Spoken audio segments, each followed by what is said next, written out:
And in walked Ronald McDonald into KFC singing a Chinese proverb. Okay. Yeah. Ronald.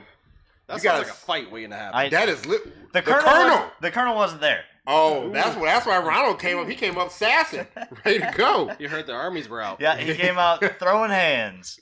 What is up, guys? ZZP Power Hour, episode 155.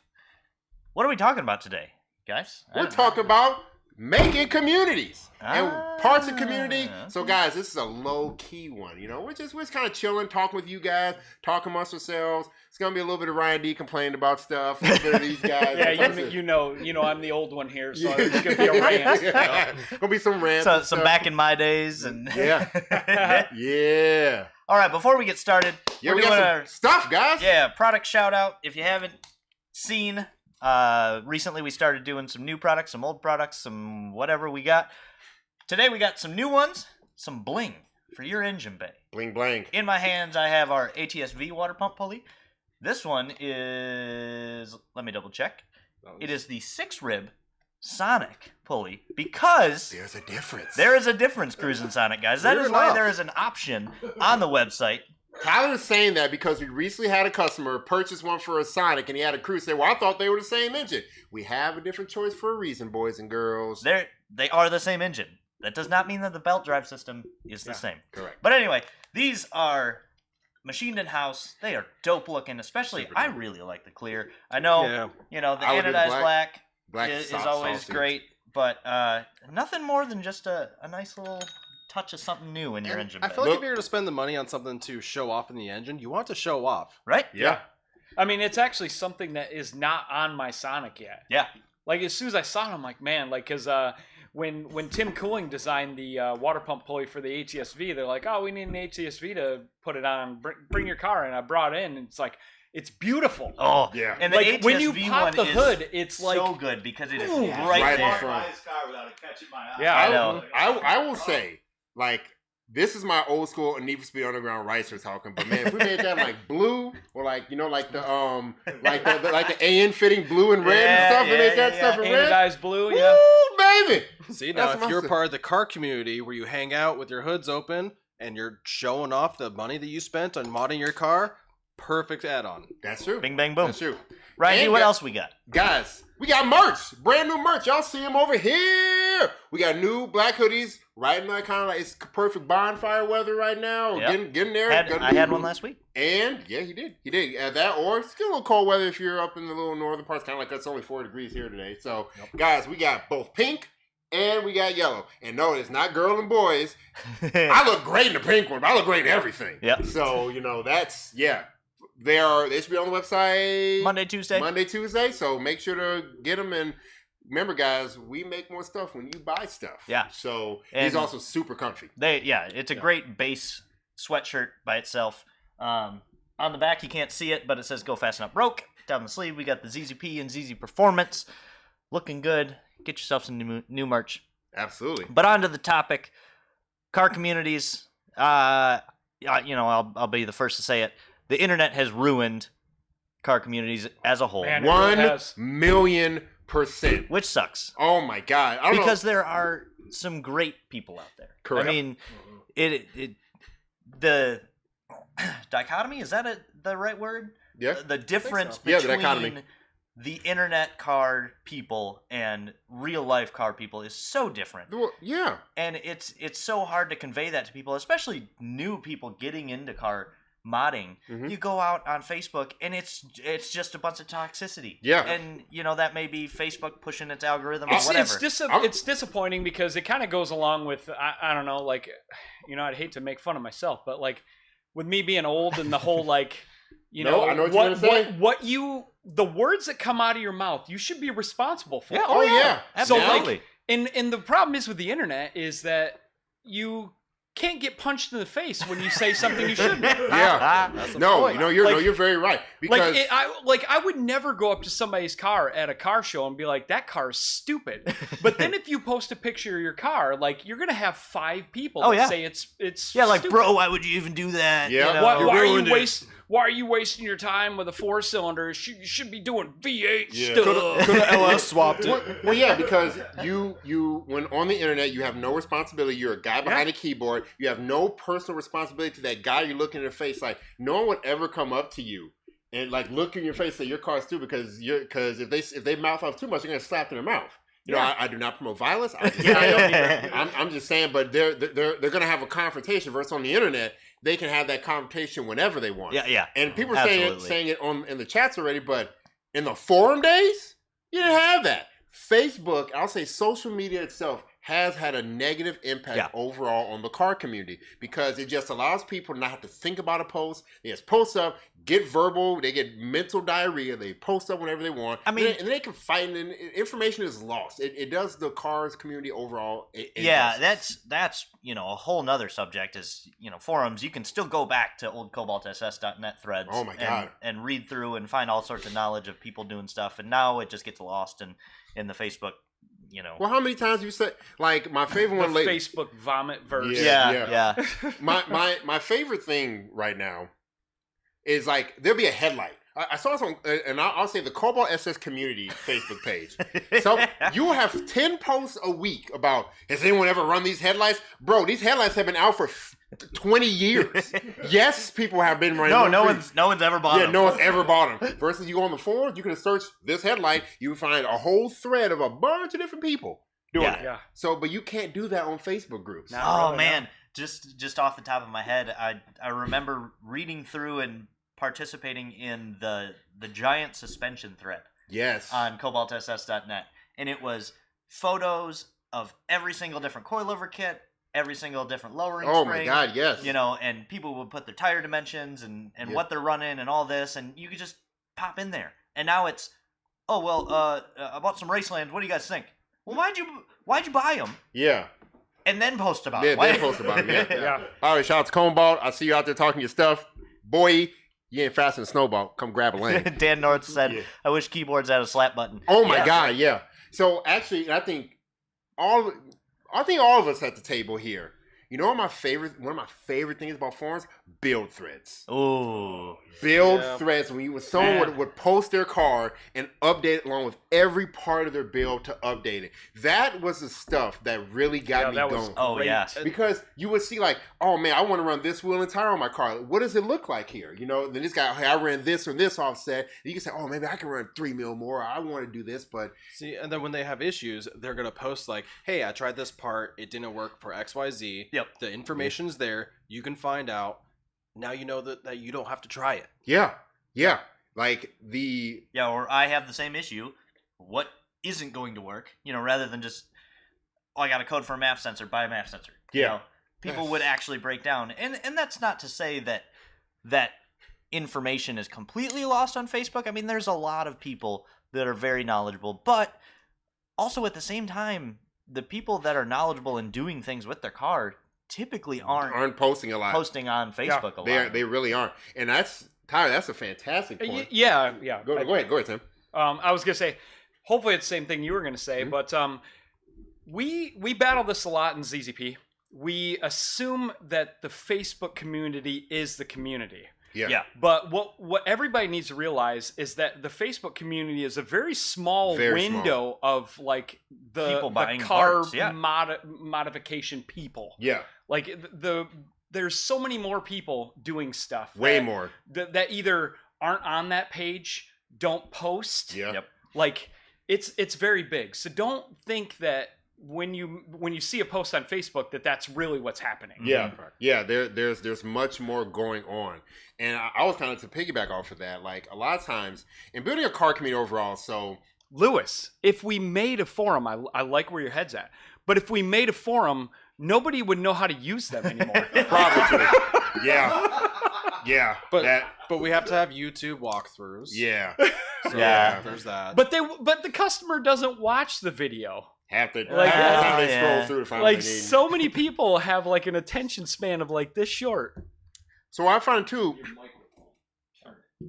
There we go. So too, with going on Facebook again, the kind of the toxicity of social media too.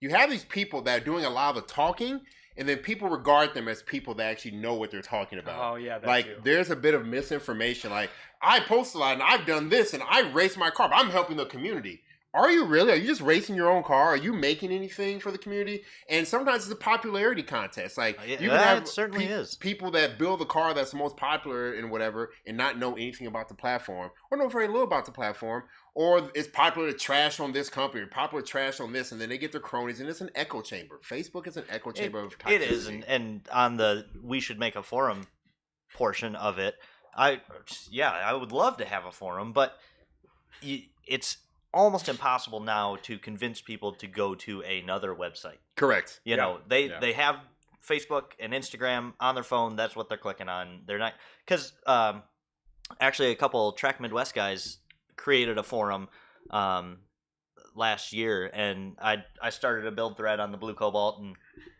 it was cool to go back through and look through my posts, and but nobody's on there. Yeah. And nobody will go. Like, they're trying hard to promote it, but social media is very easily accessible. Yeah. You got to press your button with your Facebook app or your Instagram app, and this car got this much, so this is the most popular car, which is not necessarily true.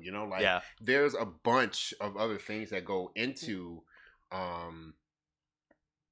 Hey, Gordon, so I'm going to post out something that I make fun of it a lot. So Gordon Barclay just said, what find funny is when one person has a motor issue and they say the motor's junk, then the haters jump on the bandwagon, i.e. 1.4 liter. Generally, the issue is driven by terrible maintenance. That is 1,000,000% true. By the way, car guys, we're the only guys that say junk.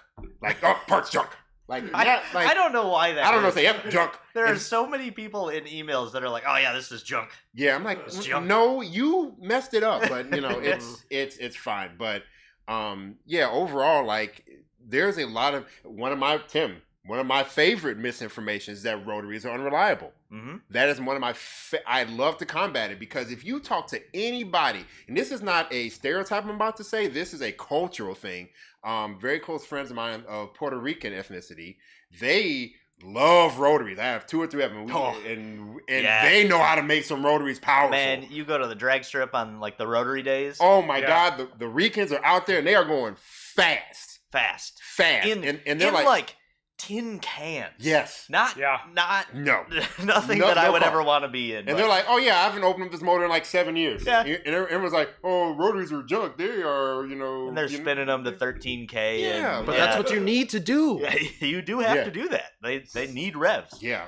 But that's a few of the negative things. But on a part of building a community, what are some things that you guys think what does every car community need to build a strong, long-lasting community? Like, what are some? I want to hear what everyone's thinking. You guys in the chat too. What do you tell us? What you think? What are some things that need to happen for a car community, aftermarket car community, to build a strong, supportive community? I mean, I think one thing, and now this can get kind of convoluted with what you were just saying, is there needs to be something or some people to look up to and forward to, somebody's car. So take, for example, say, Matt's drag car. Yeah. It is a dedicated 8-second, chassis, like full built. Tube chassis, all that stuff, but it's beautiful. But that is something that everyone could look at and be like, okay, I'm never going to take it quite that far, but I'll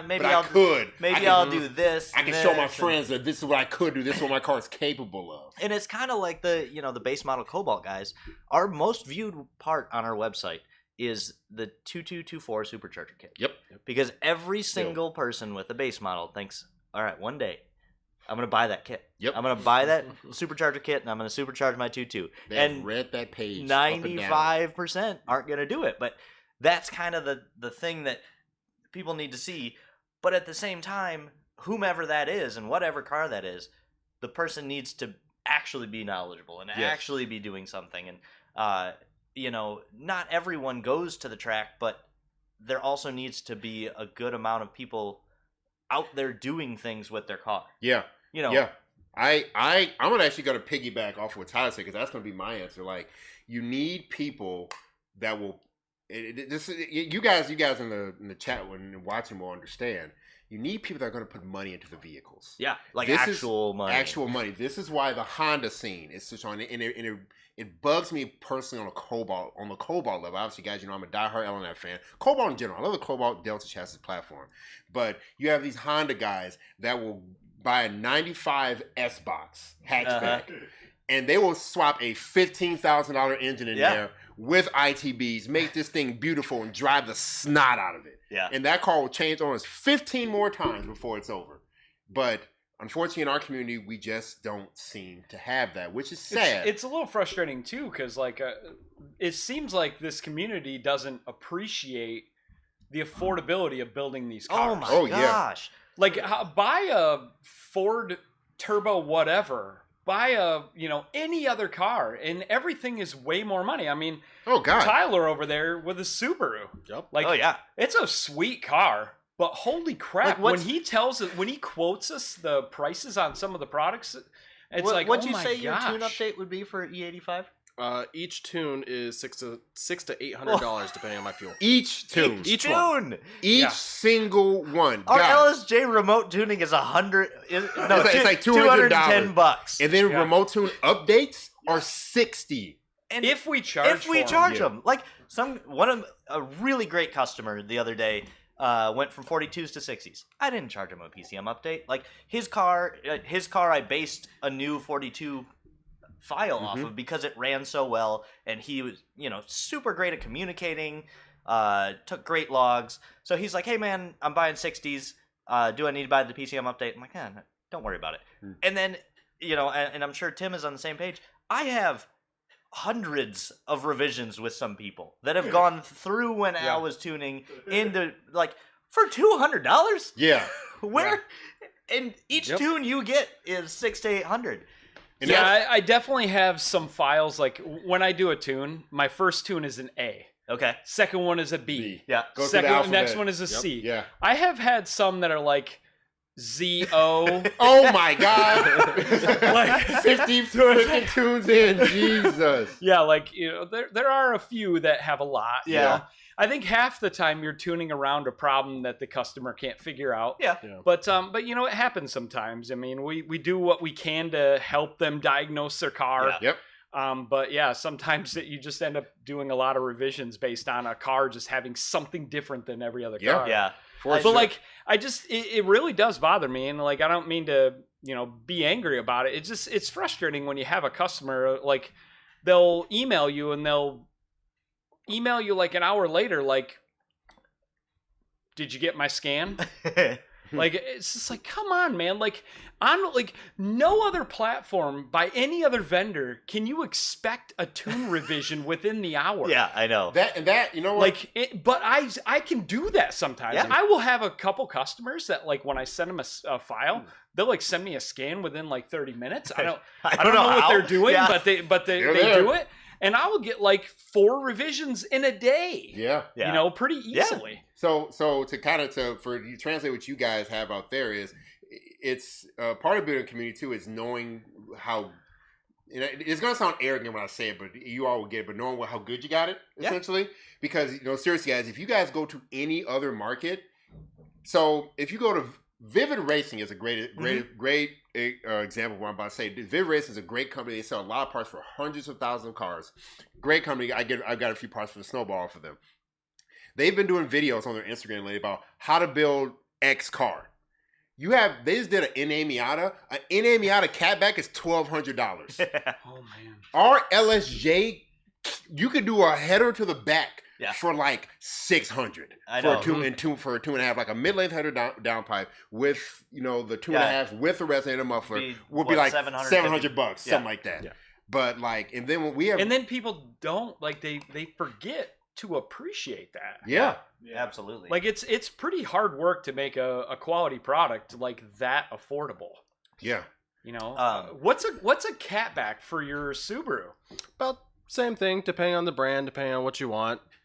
Easily low thousands. Yeah, man, guys, that's for a cat. We have one catback over 1,000. That's our ATS V1. 2 CTS V Sport. Oh, sorry, CTS V. So 2 the CTS V Sport. Like valves and Yeah, they have valves and all this other stuff. Even our 2-liter ATS catback, which is crazy, and our Camaro one, they're both at $1,000. And here's another thing that people forget too is like when you buy a catback, like the definition catback generally means from where your feet are to the bumper of the car. After the downpipe. There are some companies that sell catbacks that are more like, let's say, an axle back. Yeah. And they're like $1,000 or more still. Yeah. Like it's wild. Like our ATS-V catback, it's like $1,000, let's say. But it's like 304 stainless steel. It's a valved catback. Yeah. And it is from where your feet are all the way back. Yeah. Like that's a lot of metal. It is a lot. It's a big box. It's a heavy exhaust system. Yeah. There's a lot of material there. There's a lot of fab time into one of those.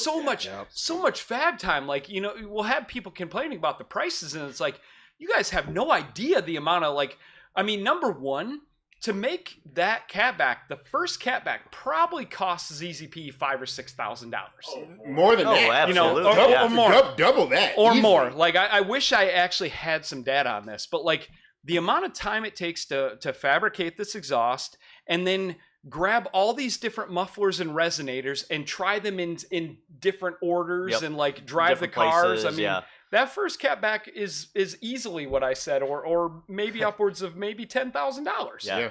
Yeah. And it takes like a long time to make $100 or $200 on a catback to like pay that back. Yeah, you know. Yeah. So, but that's just one of the things that goes into building the community. You know, we doing the R&D, and then we hope you guys will buy it. But you know, again, when and those parts, we are, like Tim said, we're basing all of that work on, okay, we're going to be selling this for 10 years, 10, 20 years, whatever it may be. So it's expensive at the onset, but over time it'll pay off.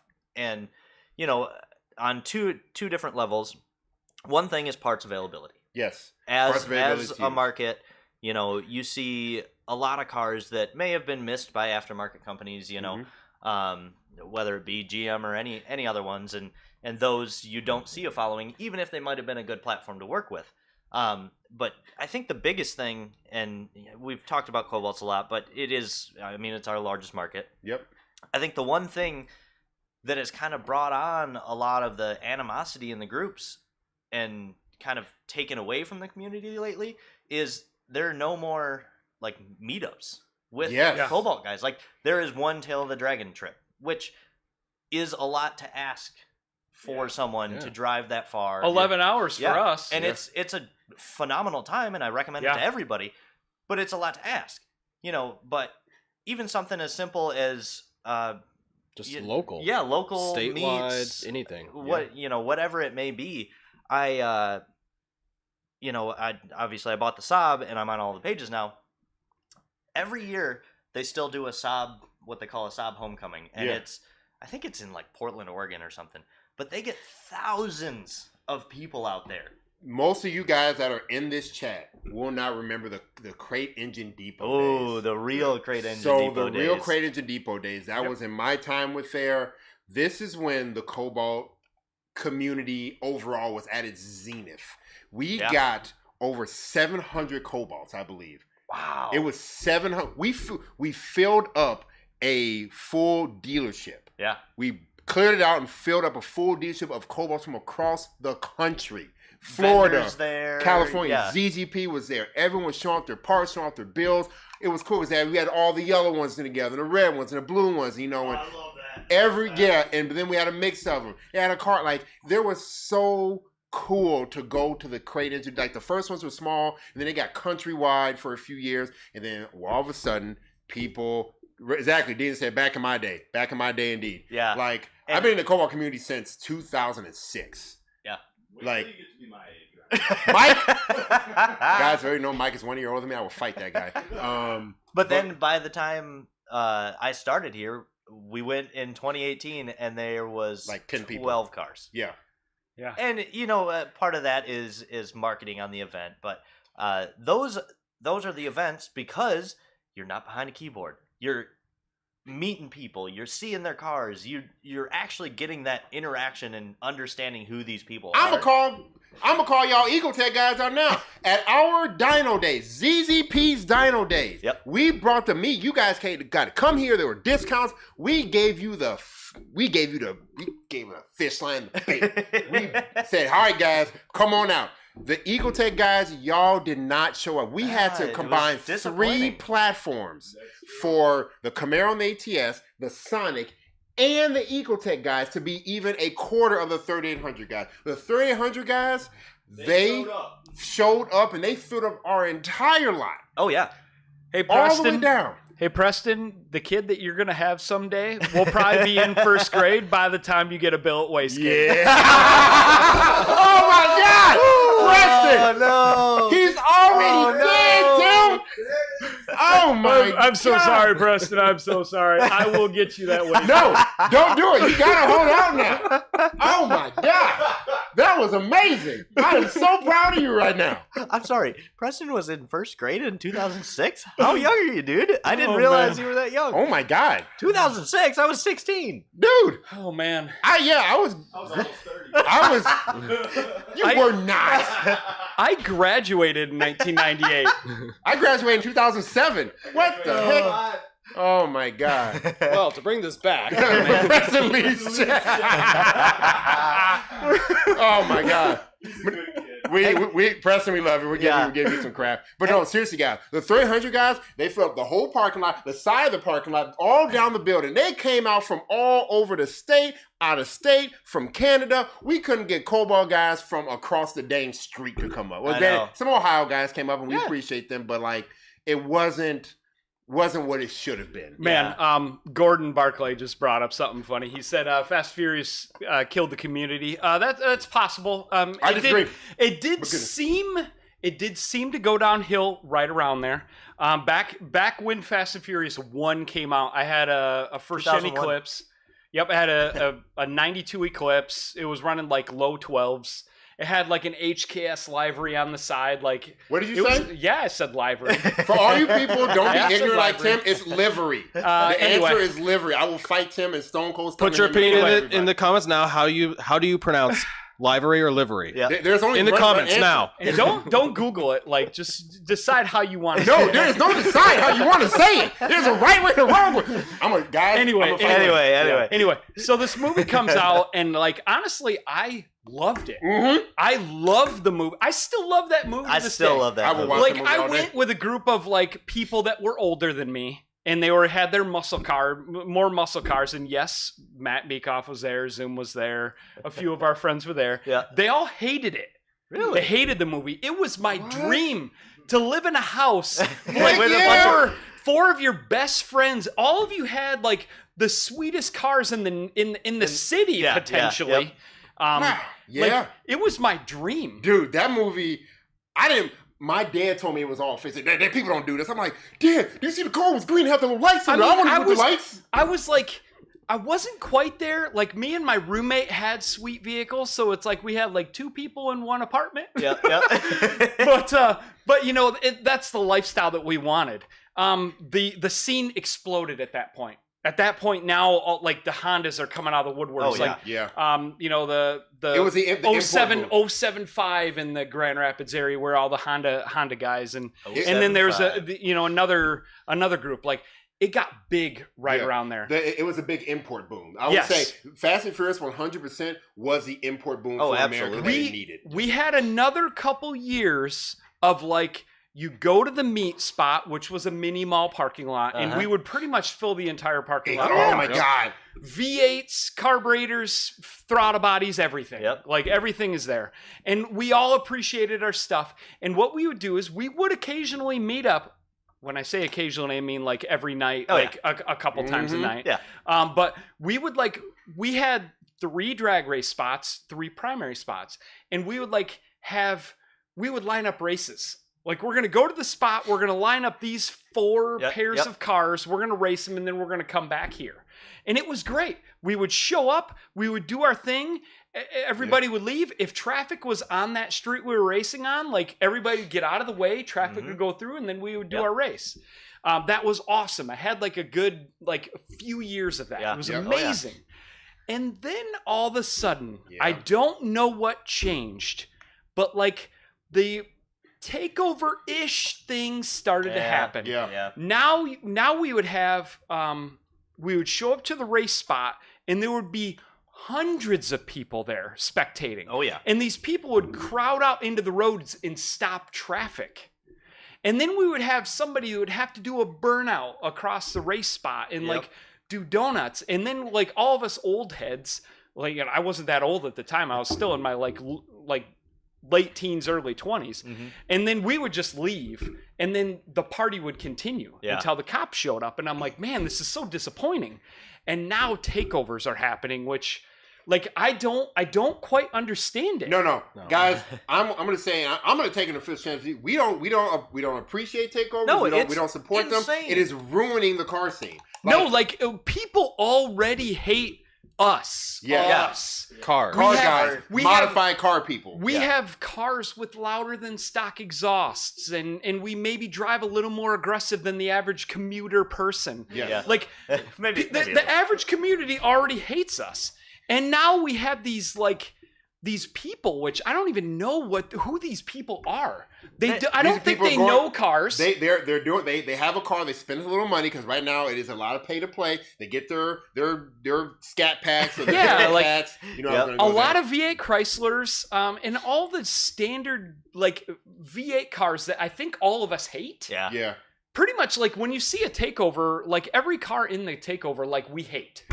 I wouldn't drive any vehicle that's in a takeover. It's a sedan G35. The VQ boys with a straight pipe. Would never own it. A Mopar of some sort, and they're always in the middle of a street and doing a takeover, and the whole defense is, we're just having fun, this and that. Like, no, you guys are drawing unwanted attention. Like, and people are dying. Yeah, people are dying. Literally at these takeovers. Yeah.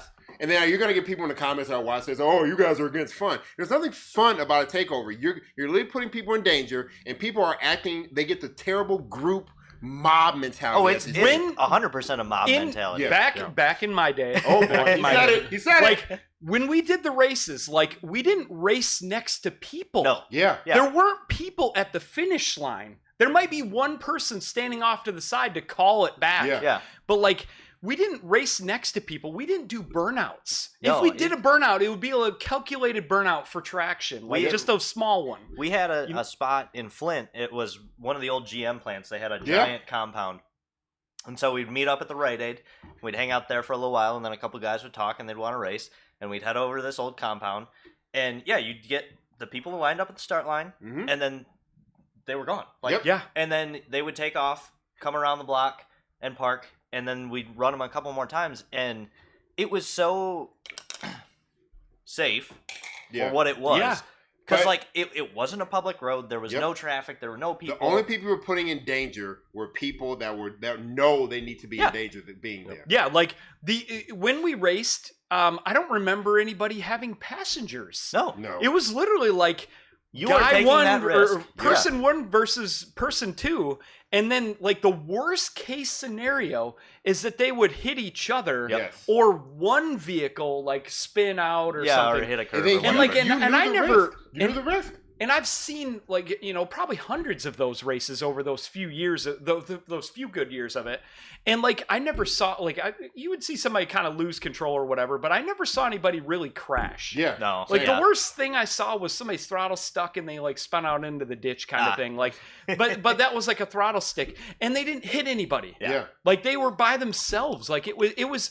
They damaged their own vehicle. Yeah. Nothing else. I mean, I don't want to use the term safe, but I mean, it was it was pretty safe. As it could be. Yeah, safe as it could be for what we were doing. The takeover thing, what I don't understand, and I don't like I said, the community, the commuter driver people already hate us.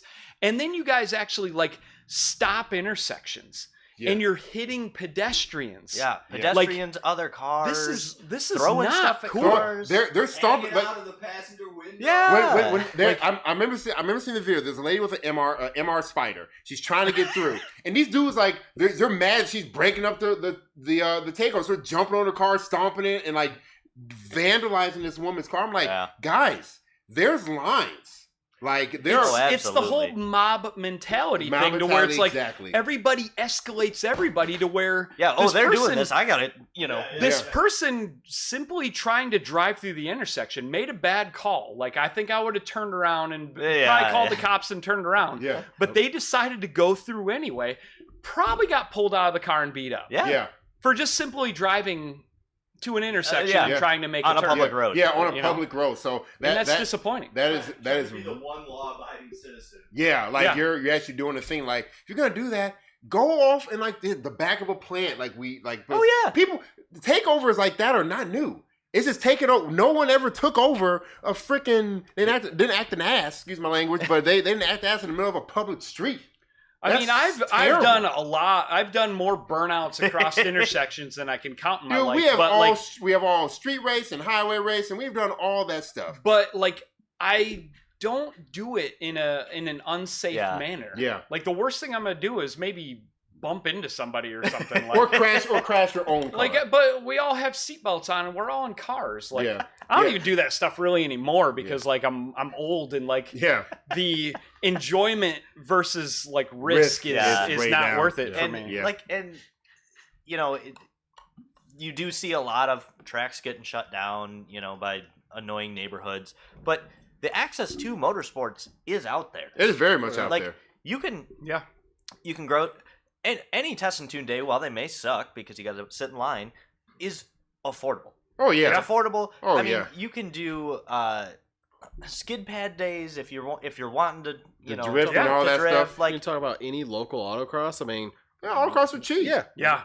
I think the most expensive one I've seen was $45. Yeah, the Grattan one is $75, but it's almost that's on a track. Yeah. I fully promote full legal racing. 100%. Yes. Like no matter what kind of racing you want to do, there is a place you can pay and you go there and do it.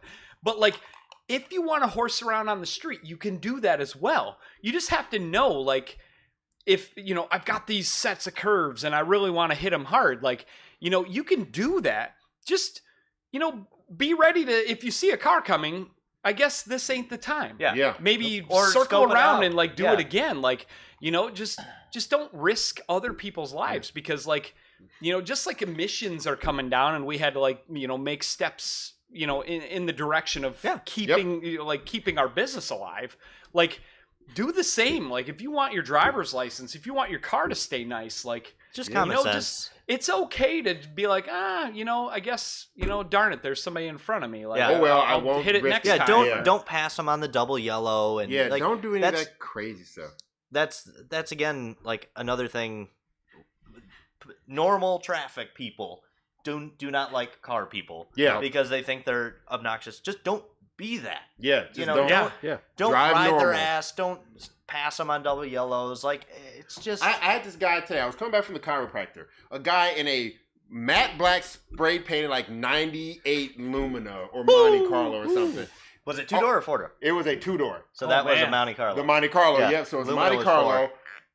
All matte black, blacked out tires, had a Hoonigan sticker. I'm just driving back from the chiropractor, driving to work today, and he is swerving, constantly back and forth, leaning this, swerving. Like, if he came up to a stoplight, there was one spot to the right of me, he cut me off like 3 times. I'm like, dude, what are you doing? Like, my Sonic is faster than this old freaking Monte Carlo. Like, why are you driving like this? We out here hooning. Yeah, like has his Hoonigan sticker. I'm like, what are you? And why?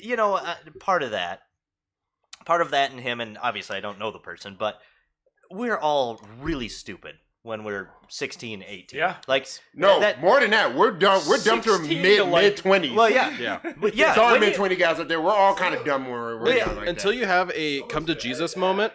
Yeah. Until you have a oh man, I'm gonna mess this up moment. Yeah. And Brad, said it earlier. Like we all started at that terrible point. Whatever that might be, spray painting dashboards and like all that. You still have to so people are going to make really dumb decisions. Yep. But you got to take a step back and think, okay, I was there too. Definitely. Mm-hmm. Yep, that's true. And almost all of us were at that point at some point in our lives. So don't make fun of the dude. Like, I just saw today, somebody posted they tried a tint job on their taillights, and it didn't look great. But don't rip the guy a new one. He's out there doing what we all wanted to do. Please say my quote, Ryan. No, I don't know what quote you're going to say. What quote are you going to say? I tint my headlights so they work less. No, like when it comes to a car and you see a car and you're like, man, that car is ugly. Like, obviously, keep that in mind. That's our opinion, or that's my opinion. Let's say on this car, whatever. And everybody has their opinion, but like, keep in mind we have to appreciate all the vehicles because like. When there is a car that's not tasteful in our opinion, like if everybody made their car the same as what I think is cool, it would be a world full of the same car. I wouldn't like it anymore. It's not special. Yeah. Like, Cool. Yeah. Like we appreciate it. If they tint their taillights and it doesn't look as good, like it's not my car. Yeah. It's fine. And if they like it, they like it. That's how the car industry ended up with hundreds of boring SUVs. Yes. That's what we have now because, I like this one. Okay.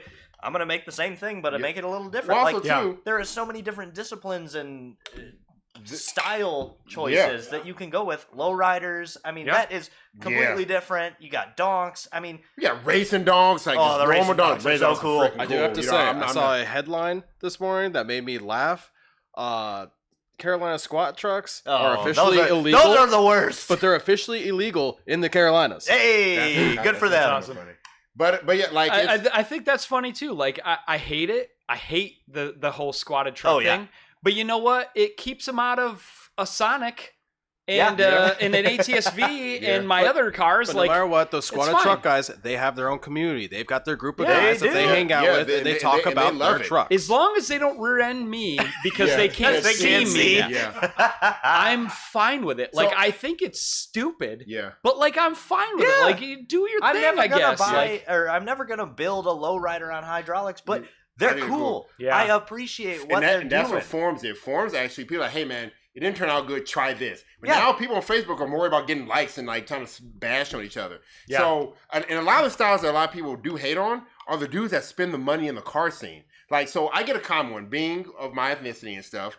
I get all people say, oh, I hate cars with big wheels and all that stuff. Some of those dudes are putting hundreds of thousands into their cars. They have the most complete builds. They have done an engine. They have done boost on the engine. They have done a suspension. They have done the wheels. Dude, they've got donks running single digits in the quarter mile. Yeah, 24s. Yes. Like, that's insane. I'm in. Those dudes have full interiors, everything done, everything touched. Like full interiors, stereos, everything actually touched on these cars. Like, I get it, may not be your style, but you gotta appreciate. And it's not a white or black thing. It is, they say, there are all ethnicities in that, and they love that stuff. Oh yeah, my old roommate builds some like really cool donk stuff. Like what people do is they'll get a car and they'll maybe put like lift blocks or something cheap and raise it up and put big wheels. Yeah. But then my old roommate Steve at Midwest Executives, like he actually will like. He will you bring him that car and he will like lower the car a whole bunch of inches on the same wheels. Yeah. Like he notches frames, like he like, makes custom inner wheel wells. Like he makes them sweet.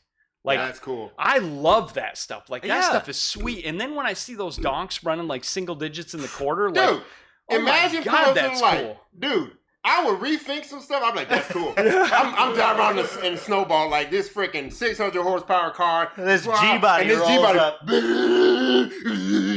I'm like, gap this dude. And he just pulls away from me. I'm like. Pulls like a 1760 out of the and he just gaps the mess out of me. I'm like, yo, I'm giving you the thumbs up. I'm like, dude, that's sick. Yeah. I love it. Like, I wouldn't build a donk myself, but man, I love seeing them. Yeah. Like, there's so many different like car communities. Like I still don't understand the whole omni camber car community. Yeah. I don't understand that. Like, I pretty much like the car, love the car until it gets to the wheel and camber choice. Yeah, when it's like negative. But see, but that is, if you think about it, and it's the opposite way of the donks. And it's not even donks, because donks are specific. Because actually, what's crazy, Steve Hickman knows more about donks than I do. He can tell you, no, a donk is this specific year and this specific thing. But the big wheel cars, like the Omni camera, that's just their way of like, these dudes trying to fit 34s and 24s and all these other big wheels.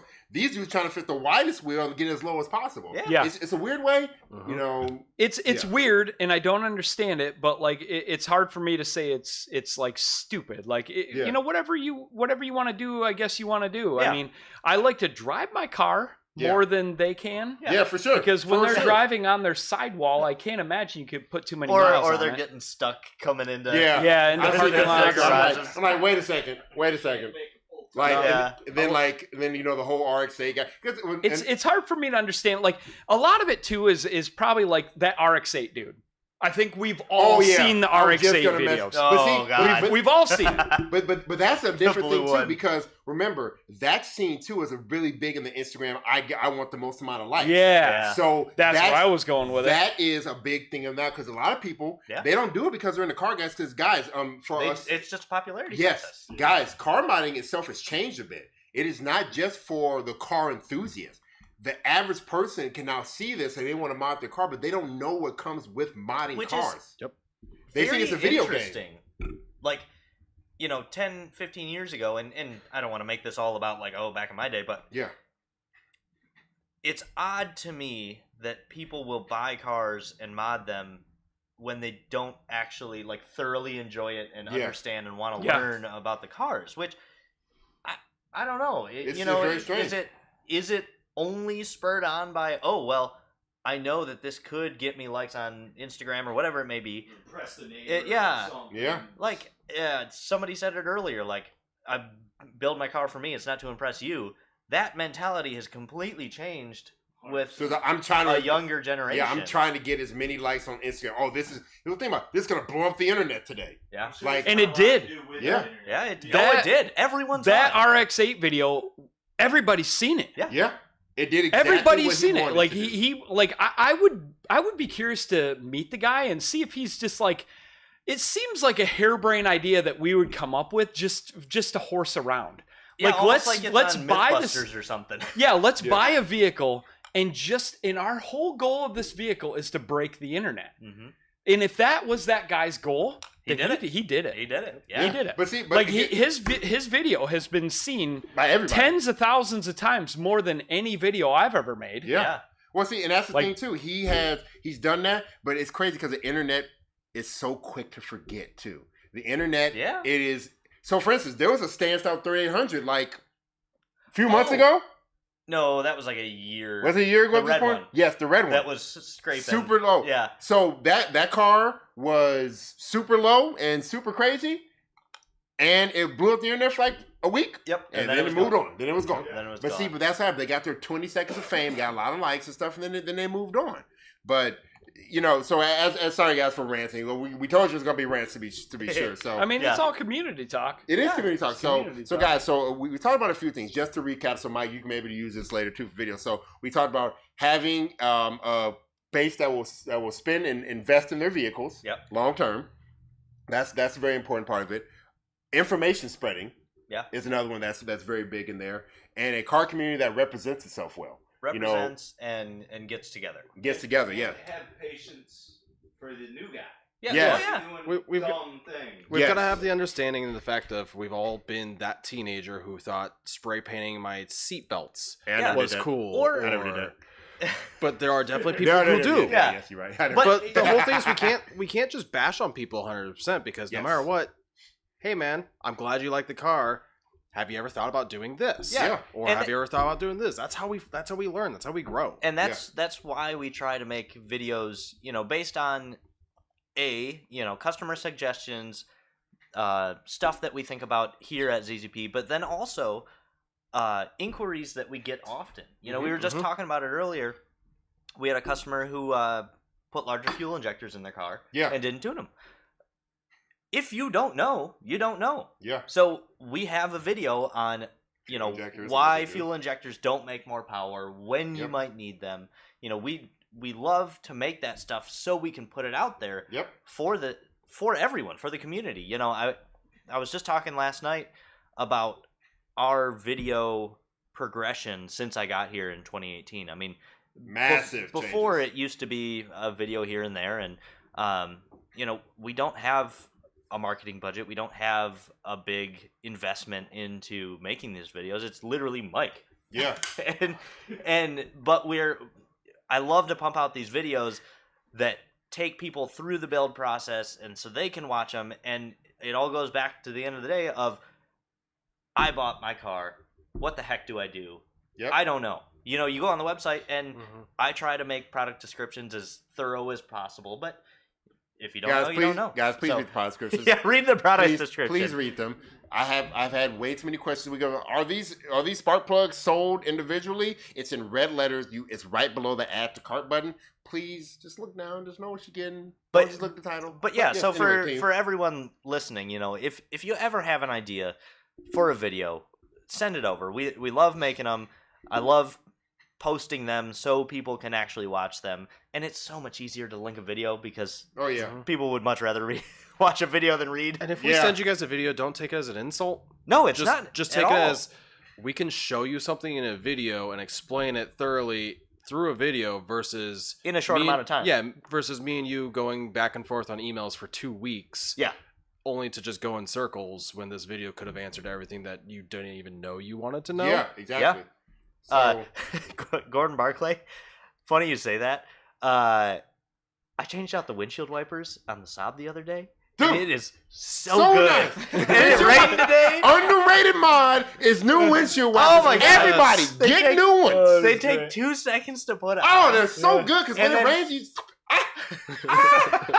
And the Saab has auto wipers, which I never thought I would ever want. Oh yeah. Oh yeah. Oh, they're good. It's got the auto sensing wipers, even back in 2006, ahead of the time. But yeah, you just drive around and it's just.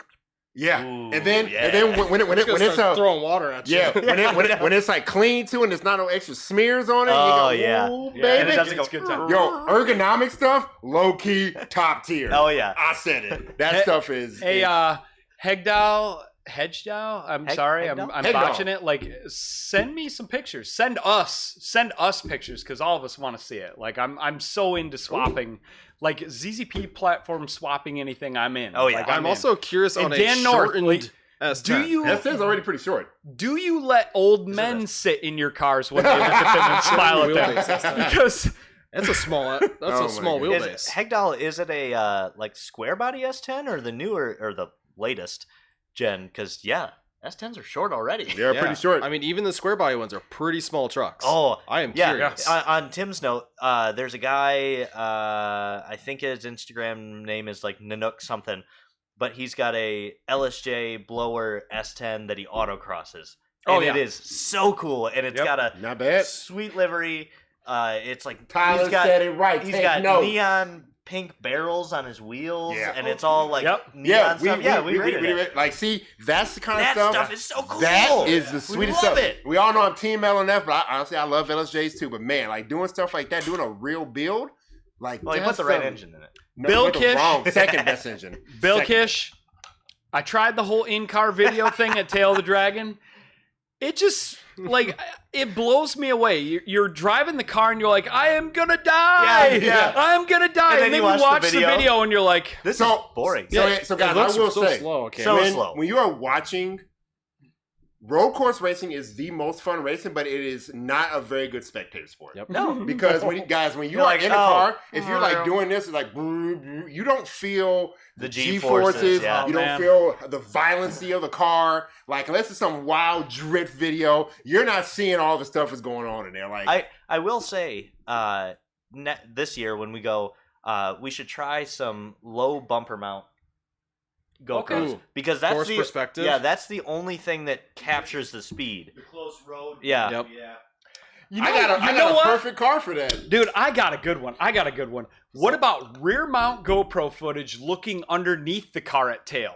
Ooh, how cool would that be? To see the suspension? Yeah, like, and actually put it on a car and, like, do some, like, back forward facing, then maybe have one in your same position and do, like, a video that's, like, 2 minutes of, like, hardcore driving, bouncing between the different footage. I like it. That might be pretty cool. I'd be interested to just see the suspension articulator around those corners. Oh, yes. Jeff? Use one of my GoPros. I'm charging you for it.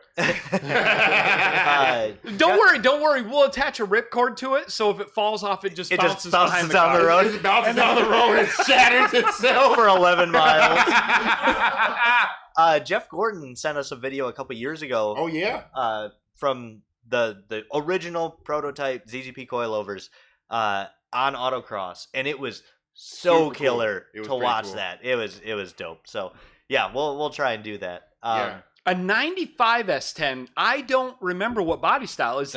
Is that the round one? Yeah, that's the like when did the round one start? Like 93, 94. Okay. Yeah. So that's like my favorite S10. So I'm in. I was just looking. Send us pictures. I had an S10 Blazer. Yep. Same thing, except I did the exact opposite you did. I jacked that thing up. It was probably about 9 inches taller than factory. Woo. Oh, jeez. Okay.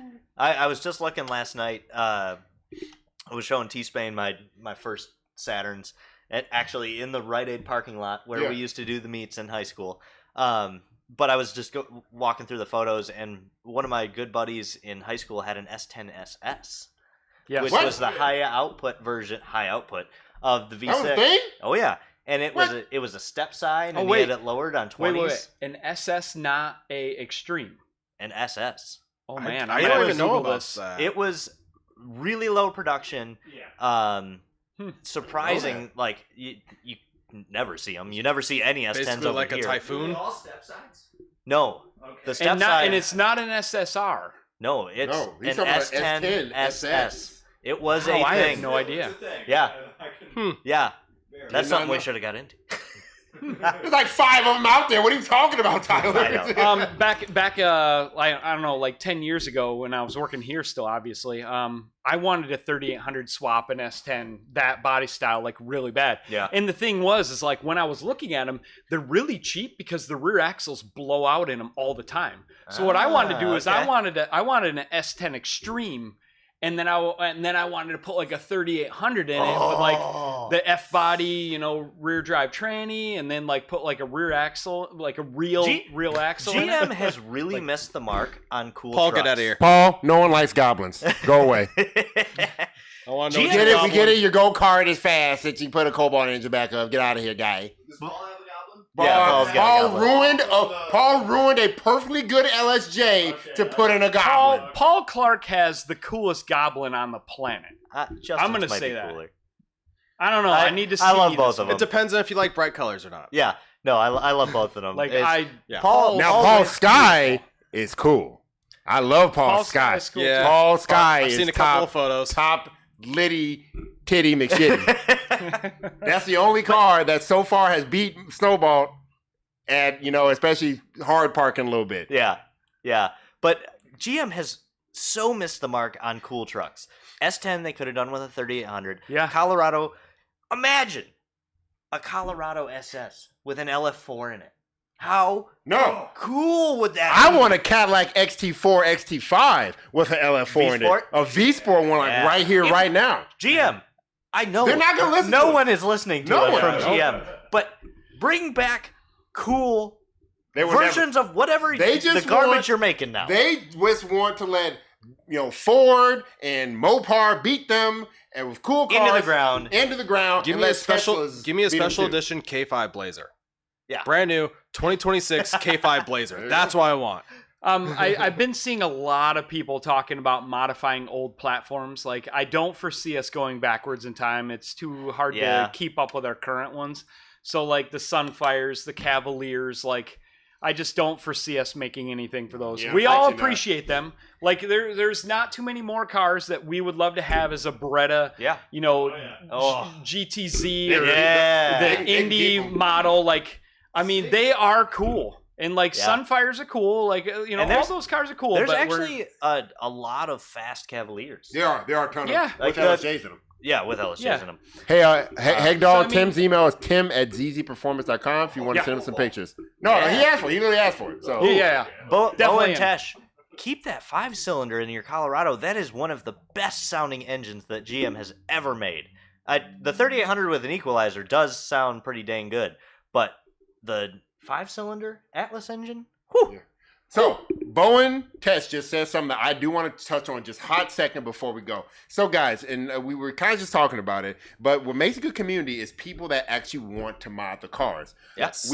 While we do understand that you may want to mod your 3900 or your 3.5 and stuff, unfortunately, it is not prudent for ZZPerformance to spend hundreds of $1,000s in R&D to make a part for 5 people. And the other people will never buy any parts. We have to have a full community of hundreds and hundreds of people that will buy thousands of people that will actually buy the parts. That's why we unfortunately are not planning to do LFX stuff as of this time. I'm sorry, what's the only one's LFX, right? Or was it LGX? LFX, LGX, the NA3. Yeah, the NA3. So we have no plans for that. However, we do have parts that cross over, like our suspension for 300s, like our W-body coilovers and Impalas. They cross over to up to 13 or 14. Yeah, we wish, we all love weird cars here. We wish that we could buy all of them and make parts for all of them. But it just we can't. I mean, it stinks. And the customers who ask us like, "Hey, would you do this one off?" It's like, sure, but you're gonna pay the regular hourly rate for labor for 3 weeks of R&D time. yeah. What do you mean? Well, $100 an hour for, I don't know, 250 hours? Yeah. You want to pay that? You're welcome to. You do not want to do that.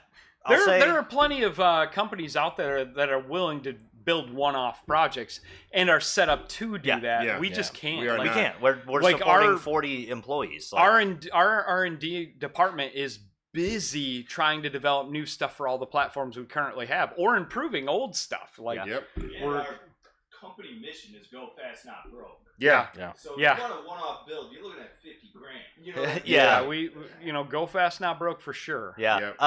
I wanted to grab real quick, Jason Spelich. I saw you commented way earlier if I've ever been to Daly's. I have. It's a great place over in the Detroit area. Anyway. So quick, guys, we're running out of time. So two things from each of us. What are two things? We'll go across. Start with you, T-Span. What are two things that need to happen to build a community? So we need to understand where people are at when they're in their beginning phases. Mm-hmm. Secondary thing, we can't tear people down for their opinions or lack of knowledge. We have to help inform them. Yeah. And if they don't want to listen to them, I'm sorry, we agree differently. Good luck on your build. Important. I think the internet has turned us all anti that. Yeah, as a whole. Yep. Yeah. Not specifically us. Yep. Yeah, just in general. Tyler, what about you? So my biggest thing, and I've said it before, is getting out there and meeting people. Yes, meets are huge. I'm a people person. I love to talk to people. This is the whole reason we are sitting here every Friday at 4 p.m. We love to ramble about these stupid cars that we mod every week, and I love to meet everyone. Whether you got a base model, you've got an HESV, it doesn't matter. I want to talk to you. Absolutely. Get out there. Show us your cars. Show us your cars. Be a part of what makes all of this great and brings us joy. Yep. So that's one thing. Second thing, it's got to be there has to be potential. Yes. In whatever platform you're building. Yes. It's people have said it, and a lot of folks ask us, "Oh, what about this swap in this platform?" Well, that platform didn't come with a good base engine. Yep. So we're not going to go after it. Yeah, you can swap anything into anything with a fuel tech and all this random stuff, but I think the base car or the base platform, whatever you're working on, is very important. Agreed. And then, you got to have the people that want to do it. Yep. So for me, it is, you got to have people that I'm going to say this kind of goes to, I think you got to have pride in your cars. I feel like that's what a lot of us are lacking. To me, having pride in the car will show and make a good representation for everyone out there, because you never know what young guy is about to buy a car and say, man, that car is really stupid clean. I want to buy that car because this guy had a clean red, SS, LSJ that he's been keeping up for 10 years now. Yeah. Like having pride in your platform, and then being knowledgeable about it are two very important things. And then number two, you have to want to spend money on the platform too. Yeah. Like you said earlier, Tyler, you got people that want to build the crazy higher end ones. They have you to go towards something. Yep, something to reach for. Yeah, something to reach for. Something to say, well, I'm going to do this like this guy did. I'm going to do this. I'm going to try this. And not turn your nose up anytime asking for, stuff is like that. So That's one for me. What about you, Tim? I'm one last in line, so it's the hardest. Yeah. I guess mine is kind of a variant of what Ryan and Tyler said, is that our whole mantra or whatever is go fast, not broke. So we can't afford to invest into a community to where we're going to sell 3 motor swaps for your whatever vehicle. Yeah. We have to sell hundreds of each product. Yeah. Hundreds of each product to like make a profit. And so that just requires a lot of people modifying that vehicle. So like, all what you guys said, I'm in. Yep. Like my other ideas were already stolen. Yeah, you're fine. Hey, but Dan North said it best. Just go drive your car. Drive your car. Yep. Go ahead. Just go enjoy it. Yeah. Also, like, respect your vehicle. Yes. Know your limit. Know your budget. Yes. Like, don't lose your girlfriend because you're spending every dime on your car. Like, don't like overdrive your car on your 10-year-old freaking all seasons and like put it in the ditch. Like, know your vehicle and respect yourself and your life and like, man, we all just want to have the best life and enjoy the most. Remember, like, this is a hobby. It is a sport. Yeah. It's something we love to do. Keep it in perspective. Be healthy about it. Make the right choices. Yeah. We'll be here for you when you're ready, but And not related, but don't hesitate to email us. Yeah. We love talking about this stuff. Yep. We love spewing all this information that we've learned over the years. Yep. So email us. Even I have customers all the time that are like, "Oh, I'm sorry for all the questions. I'm sorry for the stupid questions." I don't care. Brad Keys is the number one. Brad is a joy to message. He has questions. He listens. And then if, he's not coming yelling at me first thing Monday morning, he's usually talking. By the way, Brad, guys, Tyler has been saying he has a tweeter for me for like 4 months. I knew it was going to happen. He found out like 2 days ago that he didn't actually have a tweeter. And Brad Keys came through for the homie. He did. Brad Keys sent me the tweeter. A day later, I've been asking this guy that works next to me. I've been friends with for like 10 years. I went up into the attic. Oh my God! And I found 4 cobalt door panels. Not a single one had a tweeter. Oh my God! They didn't even have the corner piece at the top. I think I had robbed them all of their tweeters. So the man's got a part shop without the parts. Oh, I have an entire cobalt in that garage. Maybe 2 or 3. Not tweeters, evidently. Not tweeters. All right, boys. All right. What are we doing this weekend? Yeah, real quick. T, what you doing? I'm putting my car back together. Subaru! Hopefully getting it back on the road. Heck yeah, that's awesome. I don't know. Cleaning up the garage, hopefully. Woo! No plans. No plans. Ryan Diaz, these people won't be here this week. I'm going to Disney World with my son and my mom and a few other friends. So I will not be here this week. Don't email me. Email somebody else. With him gone, be patient. Yes, I'm the only one answering phones. Please be patient with T-Spray in there. So I'm going to rest up, and I kind of hurt my back a little bit and try not to make that even worse. All right, I just have F1 and probably clean in the garage. Yeah.